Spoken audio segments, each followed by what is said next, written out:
Hello, class. Today we shall continue with our lesson regarding arbitration. So, let us just briefly recap as to what were the topics that were covered in the previous lesson. So, in the previous lesson, we looked at just one moment.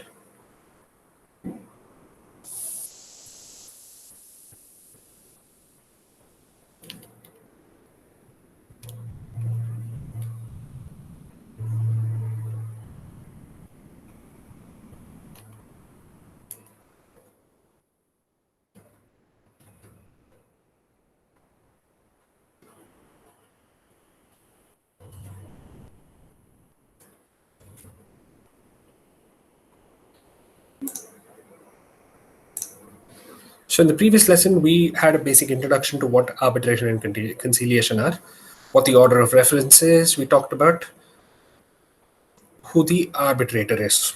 All right. Again, from there, we moved on to why disputes arise, the common kinds of disputes in construction contracts, mode of settlement of such disputes, key definitions. Actually, we will be looking at key definitions in today's lesson, and we talk about what are conciliation and mediation methods of dispute redressal. Okay, so we have talked about the history of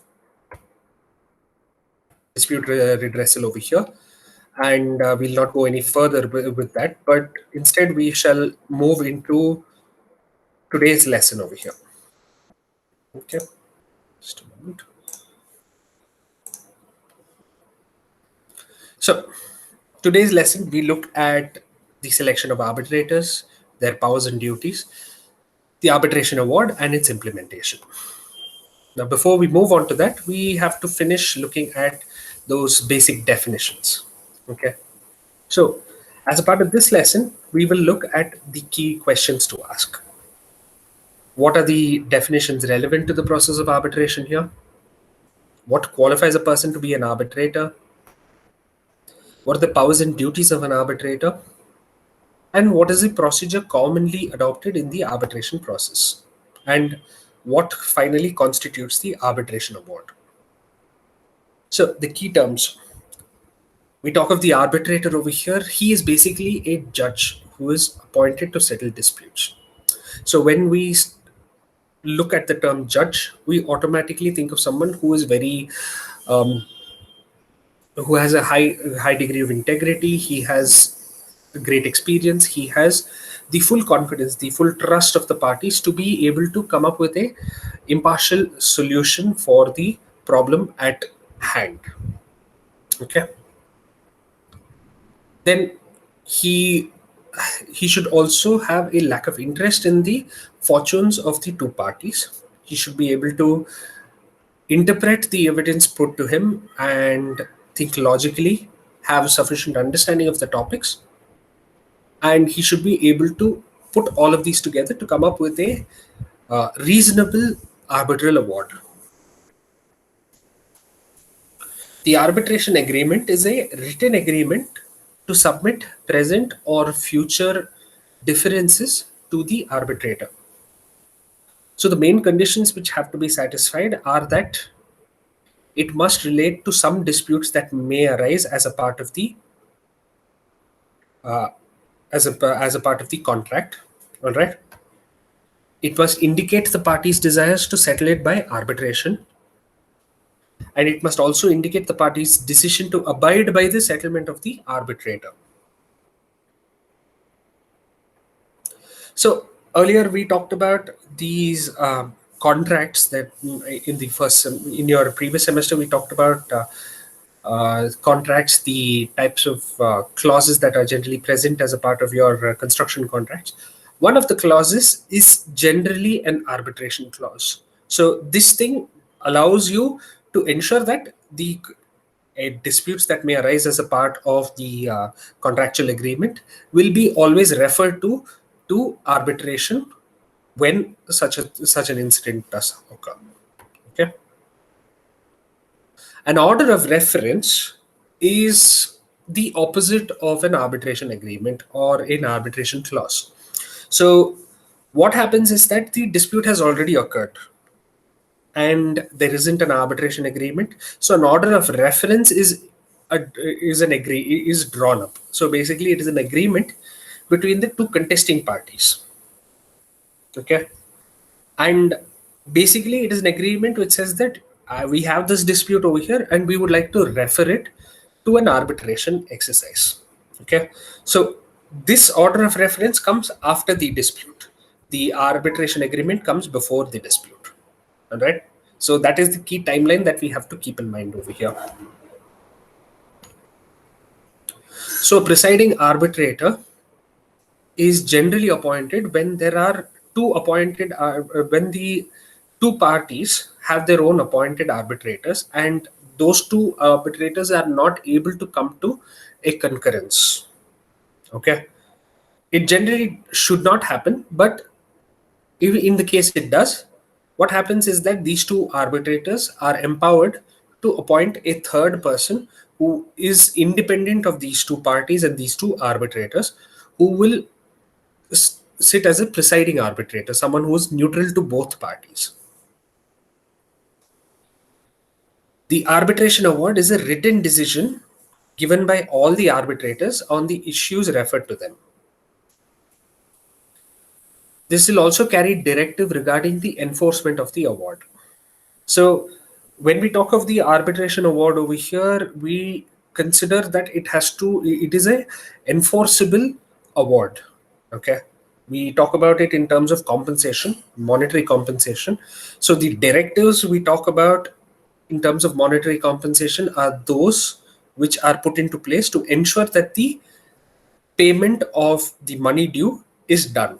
All right, so the arbitration award has exclusive language talking about how much money is due and by when it is due and the kind of interest that it carries for delayed payment of the monetary compensation.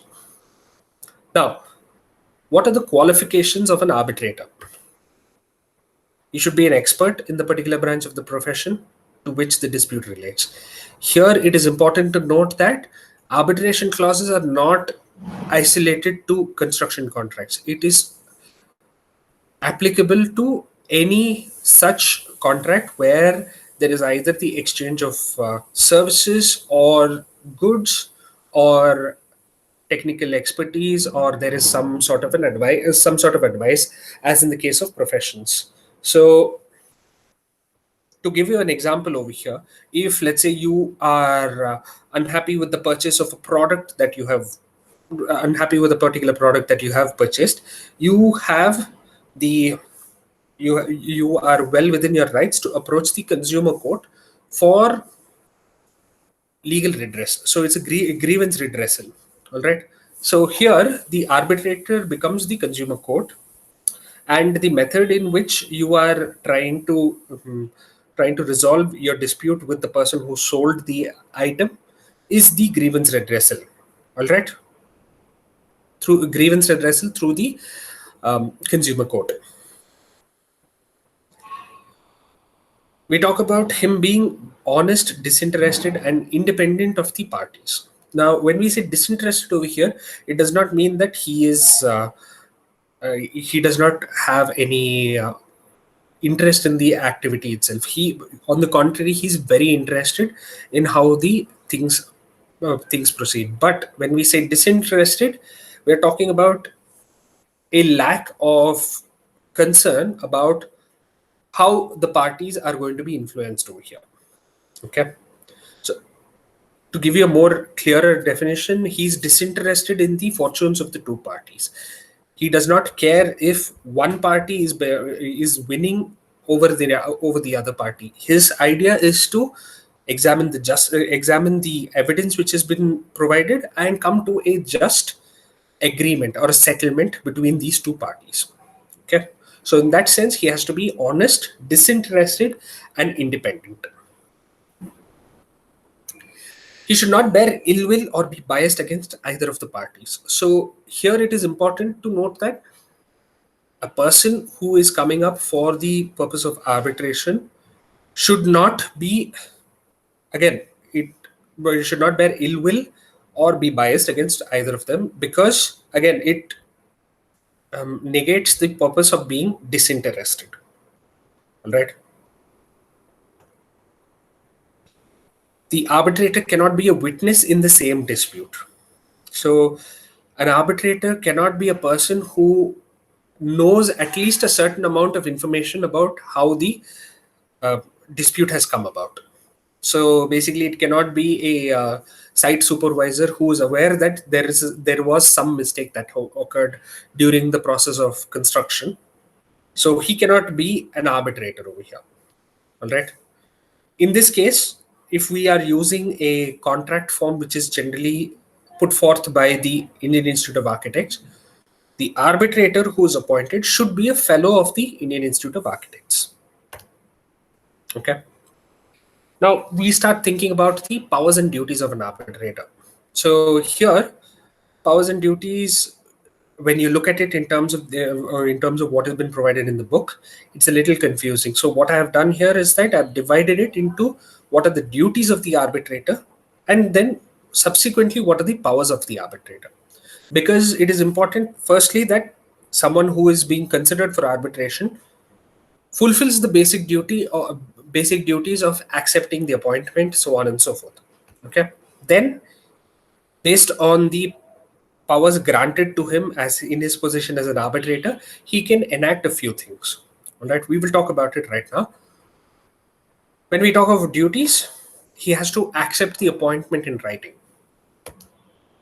Then he has to understand the matter being submitted for the arbitration. He needs to analyze the legal rights of the two parties and verify the scope of the dispute. Arbitrators have to act in conjunction when there are more than one arbitrators appointed for the same process. We talked about this earlier. So if there is, we talked about it in terms of the presiding arbitrator. Okay. Then issuing proper notice for meetings. It is the arbitrator's duty to hear all parties and witnesses and take evidence under oath. Okay. Then he or she has to avoid any private meetings or communication with the concerned party or the witnesses. Now comes to the powers of the arbitrator. So he is empowered by the court of law to administer oath to the two parties. He is empowered to suggest the opinion of the court as and when a situation arises during the arbitration proceedings. He is empowered to announce an award and to rectify any mistake which may have been observed as a part of the award. He is empowered to strictly follow only the terms of reference which are applicable to the arbitration proceedings over here. So he is empowered not to go beyond the scope of arbitration over here. We talked earlier about the understanding of the matter and verifying the scope. So the scope delineates what the terms of references are. Okay. So the power of the arbitrator is limited to the term of reference over here. He is also empowered to set the procedure for the proceedings, the mode of presentation by the parties, and the time and place of the meeting as and how it is required. Okay. Now, let's move on. The procedure of arbitration itself is dependent on either one of the parties invoking the arbitration clause, okay, or invoking a motion to start arbitration proceedings. So there are three ways in which arbitration proceedings can be initiated. So we already talked about the clause which is present in the contract, or if there is an arbitration agreement itself. So what happens is that these provisions are invoked, and at this point there are no legal proceedings which have been taken up in a court of law. And whatever arbitral award that has been declared by the tribunal is considered equivalent to the decree of a court. So, based on the intervention of the court where there is no suit pending, this occurs where two parties who have approached the court and they want to start process of litigation, but they are discouraged by the court because the court may either be overloaded with other cases, and there may be a longer gestation period for the proceedings to begin. Okay, so in such cases, the court may consider it prudent to direct the parties towards arbitration.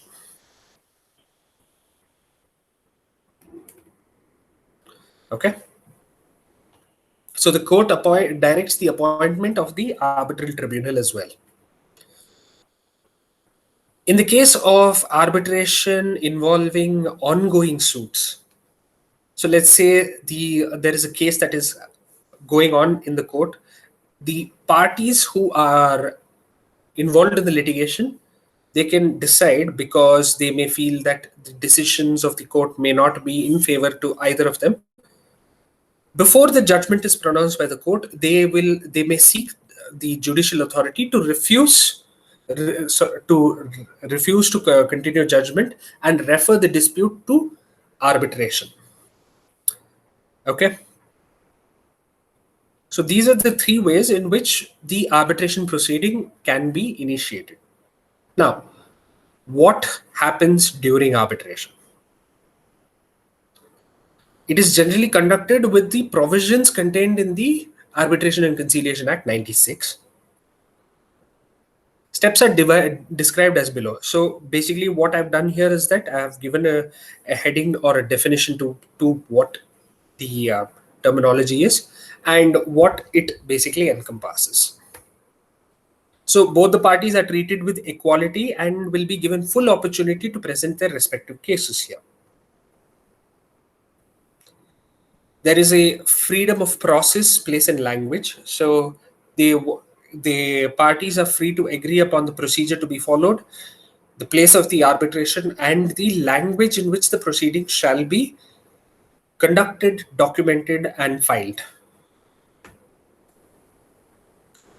Schedule of activities are basically a definition of when the proceedings start and until when it may end. So arbitration proceedings, they commence from the date of receipt of request for arbitration by the respondent. Subsequent to this, there is a presentation of facts, arguments, and examination of evidence. So the claimant, the person who is claiming compensation, shall state the facts supporting their claims regarding the issue involved, and whatever remedy is sought will also be added as a part of the claim.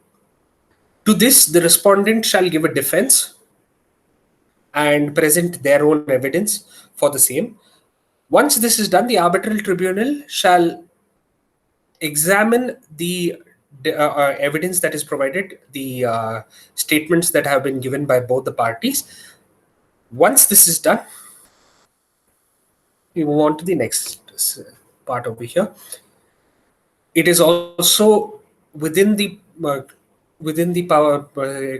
scope of powers of the arbitral tribunal to seek expert advice and feedback. So, depending on the subject matter of arbitration, experts may be appointed to report on specific issues. It can also consider court intervention. So, the assistance of the court may be sought for taking evidence or taking statements under oath. After all of these processes are completed, then the arbitrary tribunal comes to its final decision. The decision is always done by a majority of the tribunal numbers. So invariably in such cases, what happens is that the number of tribunal members is always odd, so that we have a clear majority one way or the other. So decision is always by majority, and the award is given in writing and duly signed by all arbitrators. So keep in mind that the tribunal members have to all sign it. If they don't all sign it, the award is considered null and void. Okay, and this is generally a reasoned award. As this is when we say a reasoned award, it is basically something which both the parties are okay with or agreeing to.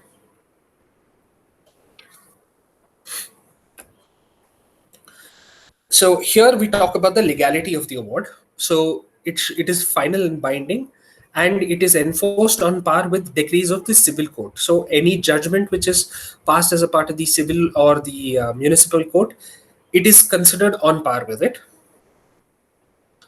And mostly the award that is given here is based on based monetarily, and if the award amount is not paid, generally it carries interest of 18% per annum from the time of award to the time of payment.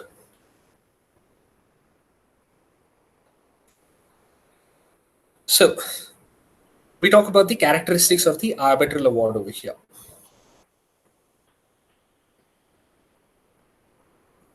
So we talk about a good just award over here. It should be within the scope of submission to arbitration. It should be awarded within the stipulated time frame, free of ambiguity, it should be unconditional and complete without any open ends, and final. It should be the independent judgment of the arbitrators without any external influence from either party. It should adhere to or fall within the scope of the law of the land. Again, we talked about it earlier. It has to be in writing with the signature of all members. It should mention the date and the place of the arbitration proceedings. Mention the interest rate of the awarded amount from the date of award to the date of payment. And it should also include particulars of the legal cost incurred as a part of the arbitration proceedings, the costs of engaging arbitrators, the cost of engaging premises, space for the conduction of arbitration, so on and so forth, and how it shall be split between the two parties. Because arbitration does not occur within a bubble, it does not occur free of cost. Okay, so there is a certain cost involved to it, and it has to be borne by the two parties. Okay,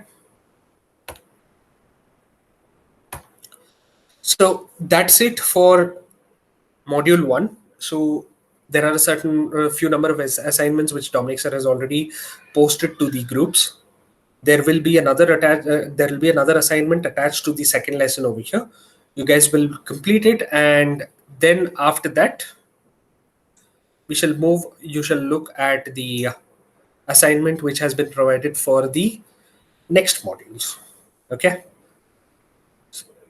like always, this lesson will be uploaded as a part of the YouTube channel, and it will also be available to you as a part of your classrooms. So please log in, have a look at it at your leisure.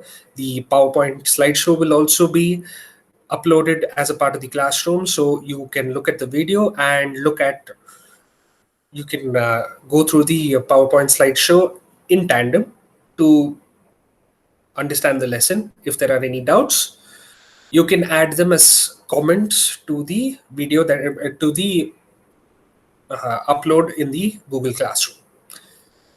So see you again for the next lesson.